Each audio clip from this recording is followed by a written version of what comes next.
Assalamu alaykum wa rahmatullahi wa barakatuh, mes chers frères et sœurs. Aujourd'hui, je vais te révéler un secret spirituel qui pourrait transformer ta vie par la permission d'Allah. Un secret que tu peux pratiquer dès maintenant, où que tu sois, et qui peut, bi-idnillah, ouvrir les portes d'une guérison que ni la richesse ni les meilleurs médecins ne peuvent te garantir. Imagine ce moment. Ton front posé sur le sol, tes pensées tournées uniquement vers ton Seigneur, ton cœur libéré de tout sauf de l'espoir et de la confiance en lui. Dans cet instant sacré, il existe deux mots simples mais puissants, que si tu les prononces avec foi et sincérité, peuvent apaiser tes douleurs, purifier ton âme et t'apporter une sérénité profonde. Alors, reste bien avec moi jusqu'à la fin, car je ne vais pas seulement t'expliquer quels sont ces deux mots, mais aussi comment les utiliser pour qu'ils deviennent une source de bénédiction dans ta vie. Et surtout, une surprise spéciale t'attend à la fin de cette vidéo, un cadeau spirituel que tu ne voudras pas manquer. Avant de continuer, je t'invite à t'abonner à cette chaîne, à activer la cloche pour ne rien manquer, à aimer cette vidéo si elle te touche, et à laisser un commentaire avec tes réflexions ou ton expérience personnelle. N'oublie pas de partager ce rappel avec quelqu'un que tu aimes, car peut-être qu'Allah fera de toi la cause de sa guérison. Imagine. Le monde autour de toi s'efface. Les bruits de la rue, les notifications du téléphone, les soucis qui t'occupent l'esprit, tout s'éloigne comme une vague qui recule. Il ne reste plus que toi et Allah. Tes mains reposent fermement sur le sol. Tes genoux s'ancrent dans la position et ton front s'abaisse humblement. Ce contact avec la terre n'est pas une simple posture, c'est la déclaration silencieuse que ton cœur fait à ton Créateur. C'est comme dire « Ya Allah, je suis faible et toi, tu es le Tout-Puissant ». Ton âme s'abandonne complètement. Tes yeux peuvent se fermer ou s'emplir de larmes, mais à cet instant, aucune barrière ne sépare ta douleur, tes rêves, tes besoins, de celui qui détient la clé de toutes les portes. Et là, dans ce silence sacré, deux mots s'élèvent, pas seulement de ta bouche, mais de la profondeur de ton être. Ils montent, comme portés par une lumière invisible, jusqu'au trône d'Allah. Et par sa permission, ils redescendent vers toi, transformés en apaisement, en force, en miséricorde. Cette pluie divine qui t'atteint alors n'est pas faite d'eau, mais de paix. Elle ne se voit pas, mais elle pénètre chaque recoin de ton âme. Ce que le monde ne peut pas réparer, Allah le restaure dans ce moment. Et si je te disais que ces deux mots peuvent devenir ton arme secrète contre la douleur, le découragement et même la maladie? Que dans cette prosternation, ce ne sont pas juste des sons, mais une clé spirituelle qui ouvre une porte que rien ni personne ne peut fermer? Reste bien avec moi, car dans quelques instants, tu vas découvrir leur sens, leur puissance, et comment les utiliser pour que ta vie soit touchée par la miséricorde d'Allah d'une manière que tu n'as jamais imaginée. Le prophète a dit « Le moment où le serviteur est le plus proche de son Seigneur, c'est lorsqu'il est en sujoud. » Muslim. Ces paroles ne sont pas une simple information, elles sont une invitation. Une porte ouverte vers une intimité avec Allah que beaucoup cherchent, mais que peu expérimentent vraiment. En sujoud, tu n'es plus debout, ni fier, ni occupé à parler ou à agir. Tu es à terre, dans l'acte le plus humble qu'un être humain puisse accomplir. C'est la position où ton corps reconnaît physiquement ce que ton cœur sait déjà. Allah est au-dessus de tout, et toi, tu es son serviteur. Pense à ton front, c'est la partie de ton corps que tu protèges instinctivement, la plus noble, la plus visible lorsque tu salues quelqu'un. Et voilà qu'en sujoud, tu l'abaisses jusqu'à la poussière. Tu renonces, ne serait-ce qu'un instant, à tout signe de grandeur humaine pour te soumettre à la grandeur divine. À cet instant, tes paroles prennent un poids différent. Les invocations murmurées en sujoud ne sont pas noyées dans le tumulte du monde. Elles montent directement, franchissant les cieux, jusqu'à celui qui entend même ce que tu ne dis pas. C'est aussi le moment où les masques tombent. Devant les gens, tu peux sourire alors que ton cœur pleure. Mais devant Allah, dans ce geste, tu n'as rien à cacher. Chaque soupir est un aveu, Chaque larme est une prière silencieuse. Il y a des croyants qui racontent qu'en sujoud, ils ont ressenti une chaleur douce dans la poitrine, comme si une main invisible leur ôtait un poids qu'ils portaient depuis longtemps. D'autres disent que c'est là qu'ils ont trouvé la force de pardonner ou le courage d'affronter une épreuve. Le sujoud n'est pas réservé aux prières obligatoires. C'est un refuge que tu peux visiter même dans la solitude, quand la maison est silencieuse, quand personne ne regarde. Tu peux t'y rendre pour remercier Allah, pour l'implorer, pour lui confier un secret que tu n'oserais dire à personne d'autre. Et plus tu prolonges ce moment, plus tu sens que quelque chose change en toi. Tes inquiétudes perdent de leur pouvoir. Tes blessures semblent non moins profondes.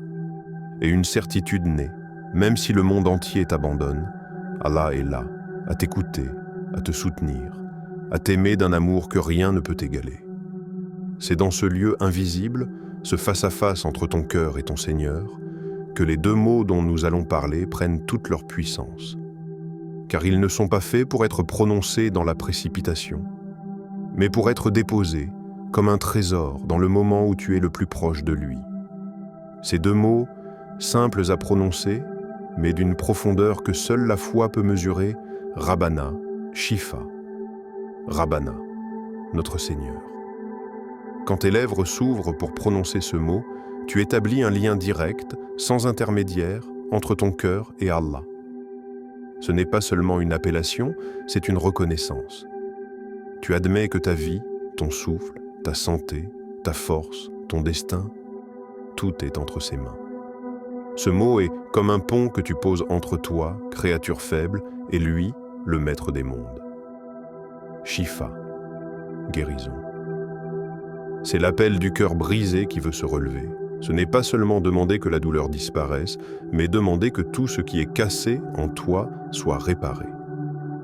Shifa, c'est demander la guérison du corps, oui, mais aussi la lumière dans l'esprit, la paix dans l'âme, la clarté dans les pensées. C'est implorer Allah de retirer les blessures invisibles qui parfois font plus mal que les blessures physiques. Ces deux mots, mis ensemble, deviennent une clé. Rabbana Shifa. Ce n'est pas une simple combinaison de syllabes. C'est un cri silencieux, une déclaration d'amour et de dépendance envers ton Créateur. C'est dire « Ya Allah, toi qui es mon Seigneur, toi qui peux tout, guéris-moi de tout ce qui m'alourdit. » Dans le sujoud, ces mots prennent une puissance qu'ils n'auraient pas ailleurs. Parce que dans cette position, ton âme est dépouillée de tout, sauf de l'espoir en Allah. C'est le moment où tu as quitté la hauteur des hommes pour te placer au plus bas devant lui, et c'est dans ce bas que tu es le plus élevé auprès de ton Seigneur. Pense à l'eau qui tombe d'un nuage. Plus elle descend, plus elle peut nourrir la terre.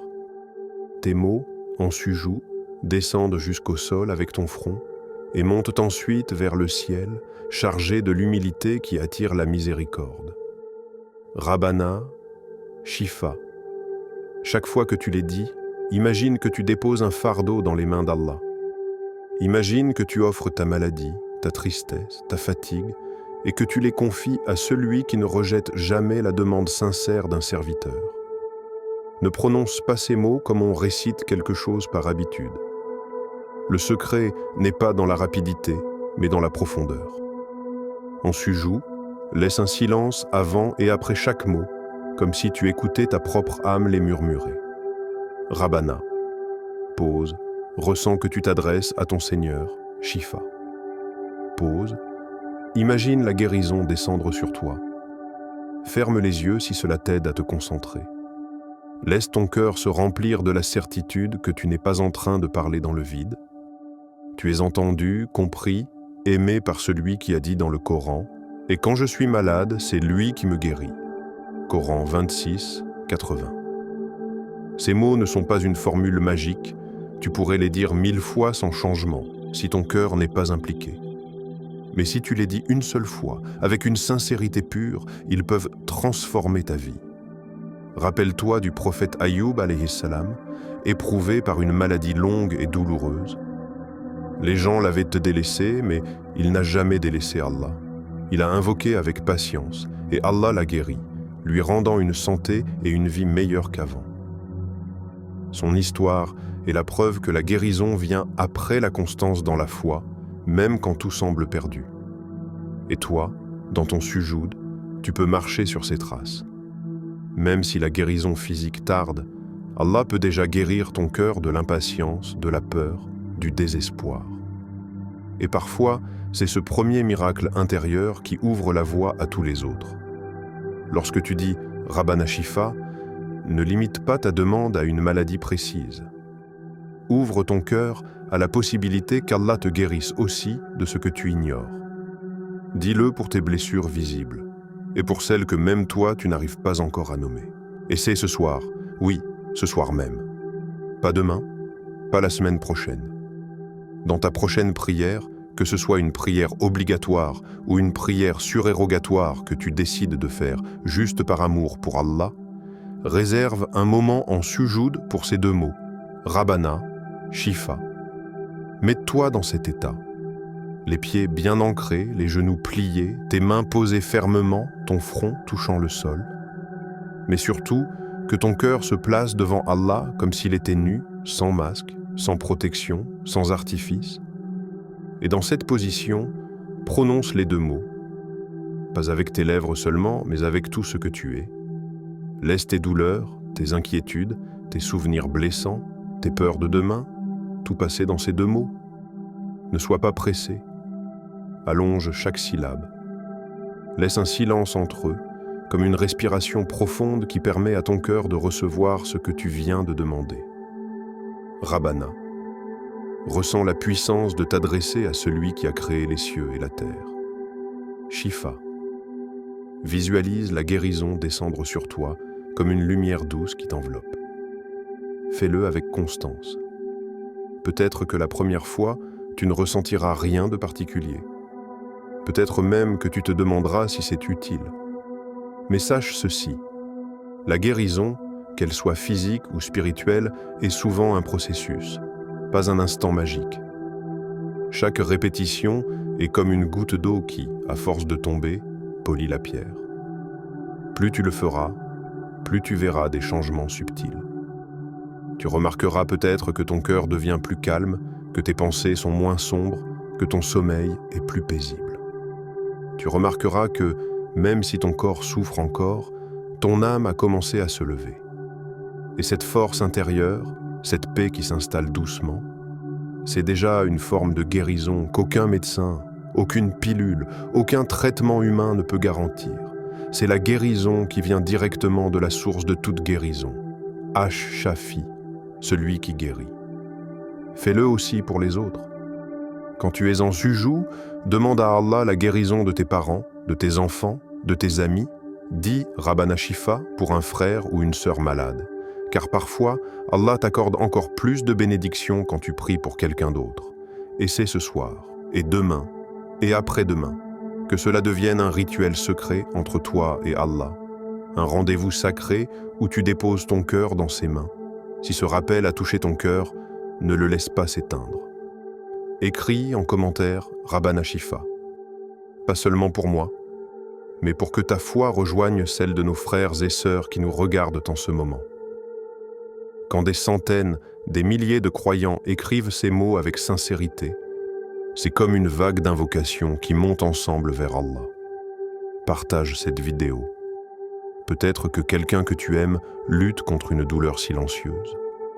Peut-être qu'il ou elle est sur le point de perdre espoir, et qu'Allah fera de toi la cause de son réconfort. Et si tu n'es pas encore abonné à cette chaîne Parole du Prophète, fais-le dès maintenant. Active la cloche pour ne manquer aucun rappel, car parfois, une seule parole peut changer toute une vie. Qu'Allah vous accorde, à vous qui regardez cette vidéo, une guérison complète, physique et spirituelle. Qu'il déverse sur vous sa miséricorde, qu'il apaise vos cœurs et qu'il illumine vos vies par sa lumière. Wa assalamu alaykum wa rahmatullahi wa barakatuh.